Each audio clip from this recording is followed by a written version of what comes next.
In today's video, we are going to do a full comparison of my 2022 Ioniq 5 versus my brand new 2025 Ioniq 5. Now, there's going to be a lot of differences just related to trim levels because my 22 is a mid-spec, so SEL trim, and my new 2025 is now the top version, which is a limited trim. So there's just a bunch of differences just due to that, but there's been many other changes just in this mid-cycle refresh that are unrelated to trim level. So let's dive into it. Let's check out what's different between these two cars. So let's talk about some of the most obvious changes on the exterior of the car. So the first thing you're going to notice, the front end and the rear end are both totally different versus the 2022. They've basically completely changed the front bumper as well as the rear bumper. Of course, looks are totally subjective.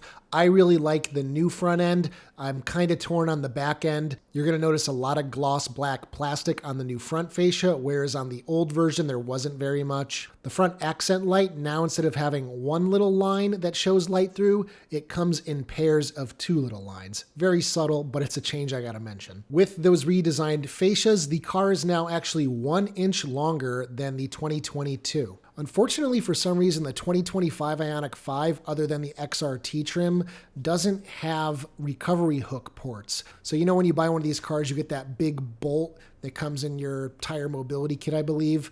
You screw that into the front bumper if, say, you go off the road or something and a tow truck needs to drag you out. But that is completely gone on the 2025. I'm not sure why that's omitted. I guess if you find yourself in a ditch, they're just going to tie some straps around your wheels or something and drag you out.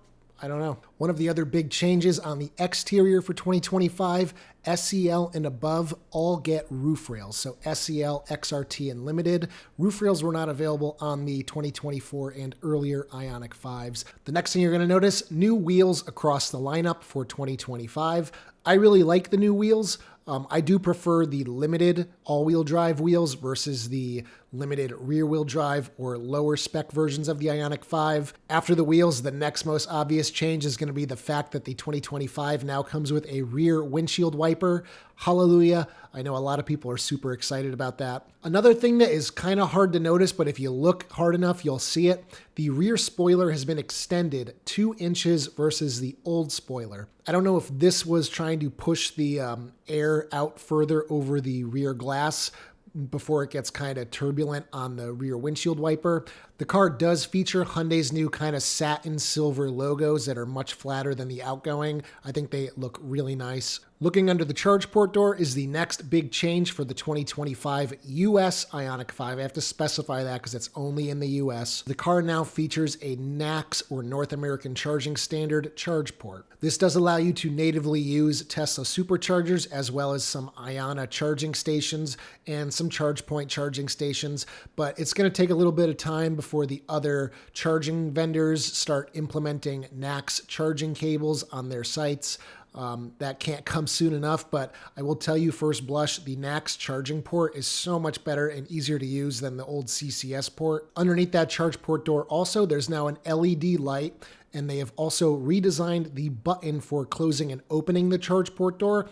It's now much more clicky and it works much more reliably. And if you hold down that button, it will also bypass your set charging schedule. So if you get home and instead of waiting to charge until after midnight, you need to charge immediately, just hold that button and it will cancel that schedule for the day. The next big change is what that charge port is feeding, and that is a new 84 kilowatt hour gross battery pack. The existing Ioniq 5 from 2024 and earlier here in the United States was 77.4 kilowatt hours gross capacity, so it has increased by about 7 kilowatt hours. And this should lead to roughly about an increase in range of about 20 miles or so. Once the weather improves, I'm going to do some range comparison testing. What's interesting is that they didn't actually physically increase the battery pack size. What they did was create a more energy dense battery pack. So packs more power into the same space. Now, in regard to charging speed, the 2025 Ioniq 5 actually charges slower than the 2024 Ioniq 5. And that is basically entirely due to the NACS charging port. So the quoted time, 1080%, is 20 minutes versus 18 minutes for the outgoing version. If you were to go up to Canada and buy a 2025 Ioniq 5 that still has a CCS1 charge port, that would still charge from 1080% in the claimed 18 minutes with the new bigger battery. I need to try and find out from Hyundai what the NAX port is doing that causes the battery charge time to be worse than the 2024. I do think that is rather unfortunate because getting to say your car charges 1080% in less than 20 minutes was a pretty good feeling. I mean, 20 minutes is still pretty fast, but unfortunately just not as fast as the old car. If you were to plug into a Tesla supercharger, it basically would hold about 126 kilowatts for the majority of the charging session. So on a version 3 or version 3.5 supercharger, you can go 10 to 80% in about 30 minutes. There's some things located under the skin of the car that you otherwise wouldn't know about unless I tell you, and that is going to be reinforced door panels and B-pillars, which all around will just create a safer car for you. The car does also have new shocks, which lead to a little bit tighter of a suspension, so it's not as floaty as the outgoing version of the Ioniq 5, which I think is a huge improvement. Under the hood of the new 2025 Ioniq 5, you will see there is no low conductivity coolant loop anymore, which means that at 35,000 miles, you don't have to get that coolant line flushed. That will save you a few $100s. Definitely welcome because the Ioniq 6, the EV6, the EV9, the GV60, none of them have that loop. It was basically just 2021 through 2024 Ioniq 5 that had it, so glad to see it's gone. The frunk's capacity remains more or less the same. When you lift the lid and pull out the little mat in there, you will notice there are 4 bolts in the bottom of that cover now. And when you pull that off, you'll notice that they added sound deadening material to the underside of that, as well as some steel bracketing. I don't know what the point of the steel bracketing is. I guess it adds some rigidity most likely, but the sound deadening material should also lead to a quieter cabin, which is always welcome. Unfortunately, they're still using the same sealed lead acid battery for the 12-volt battery system. They did not change it to an AGM battery, but hopefully the various software updates for the new cars will allow that 12-volt battery to perform a little bit better than the outgoing model. Another addition for 2025, they added more sound deadening material around the rear motor. I can personally attest that with my 2022, at higher speeds, when it's rotating at a higher RPM, you can really hear this kind of high-pitched motor whine every once in a while. It can be really annoying. People who've never been in the car before definitely point it out to me. So I'll tell you that for 2025, it is not there anymore, so they did a good job canceling out that sound. Before we go into the cabin, though, where a lot of changes have taken place, let's kind of talk about some of the other small things that I've noticed. So there seems to be no real change to the way that the brake lights in the 2025 activate versus the 2022. I still feel like they come on way too often. You can be going down just the slightest hill and just coasting, basically, the lights are coming on. I think it's unnecessary. You can drive behind other EVs and that doesn't happen. It seems to only be Hyundai that is so conservative with their brake lights. The 2022, when it first came out, had brake lights that virtually never came on when you were in iPedal, which is their one-pedal driving. The internet blew up about this, and then they issued a software update. They took it way too far in the other direction, in my opinion, and it's just kind of stayed there ever since. iPedal seems to be about the same aggressiveness as the outgoing version of the Ioniq 5, so really no change there. They did change the sound that the car makes when it is in reverse. It's a lot less kind of aggressive and kind of toned down a little bit. I think this is a good improvement. I'll play those sounds right now.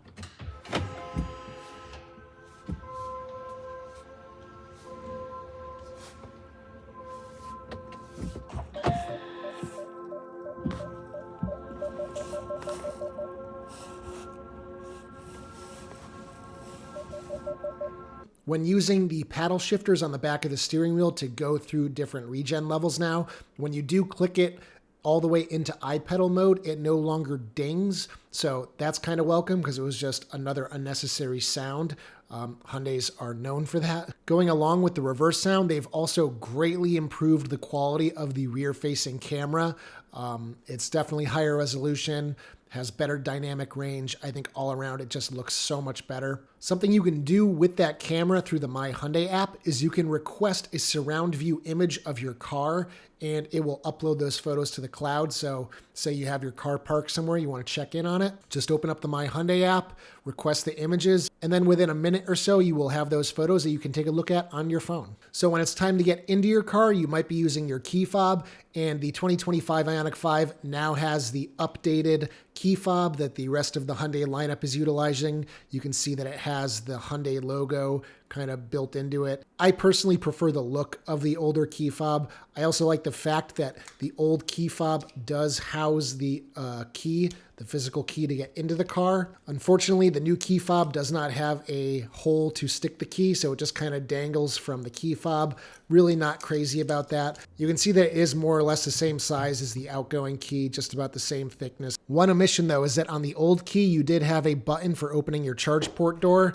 On the new key, it is not there. So that's kind of a bummer to see that go away. So if you're not using the fob to get in the car, one of the new changes for 2025 is the car now supports Phone is Key 2, which basically allows you to use an Apple Watch, an iPhone, Google Pixel 9, whatever, to get in and out of the car. And unlike the old version of Phone is Key, where you had to physically hold up your phone to the door handle to unlock it and then put your phone on the wireless charging pad to start it, now this uses ultra wideband technology, so you can keep your phone in your pocket, you just get in the car, put your foot on the brake, hit the power button, and you're on your way. So getting into the car, this is where most of the changes come for the 2025 model year in terms of styling and design. So the first thing you'll notice, new steering wheel. This steering wheel is now 3 spokes instead of 2 spokes like the outgoing version. It now has illuminated pixels across the airbag cover, and these will tell you what drive mode you're in, what your charging status is.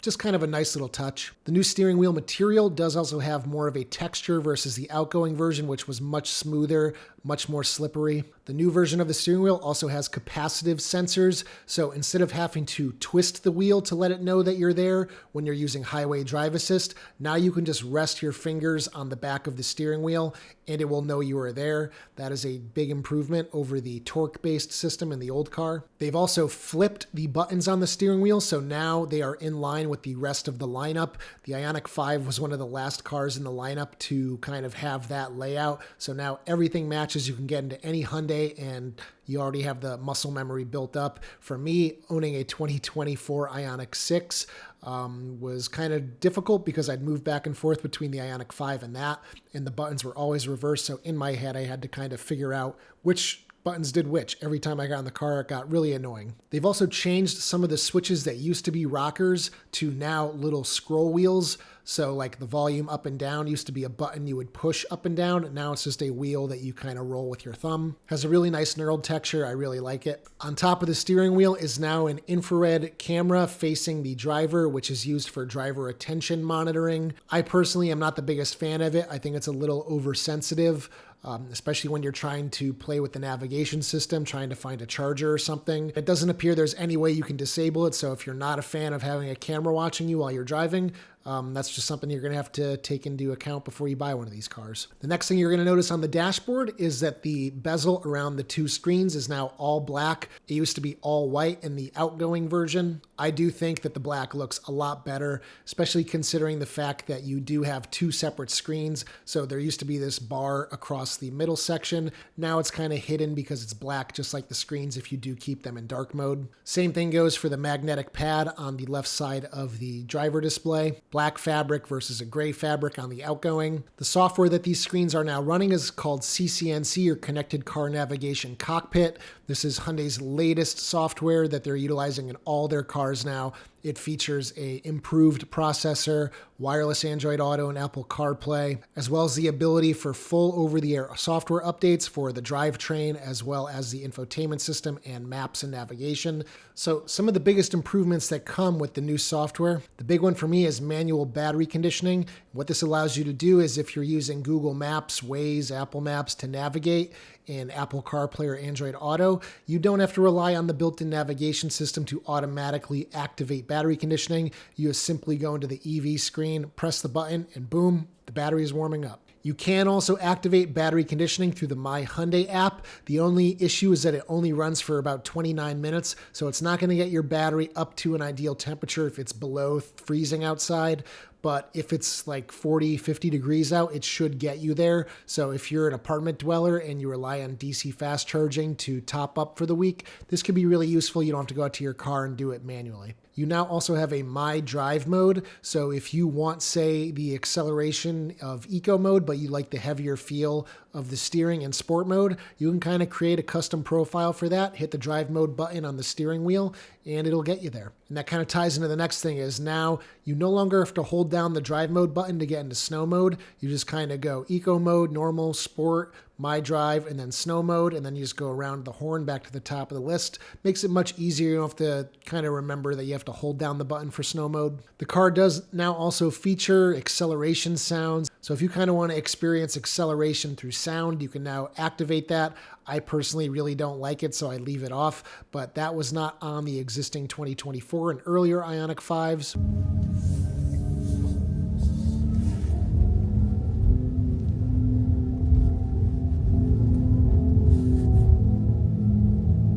If you guys are interested in a deep dive of the infotainment system, I did put out an almost hour-long video where I walk you through every single setting in the car, so be sure to check out that video at the link below. Hyundai did revise the climate control panel on the dashboard as well. It now houses all the buttons you need in order to control climate. So the climate control screen does now feature a driver-only button as well as a sync button. So there's no longer a climate screen in the infotainment display. So everything is controlled from that panel or from the physical buttons that are now located on the revised center console. So previously you had to go into the menu screen on the 2024 and earlier Ioniq 5s to activate your seat heaters or your heated steering wheel or ventilated seats. Now those buttons live right on the center console. Very easy to get to right when you get in the car. You now have a 2-stage heated steering wheel, so if your hands are getting cooked, you can dial down that heat a little bit. Very nice. Something a lot of people also asked for is the ability to activate seat heaters remotely through the My Hyundai app.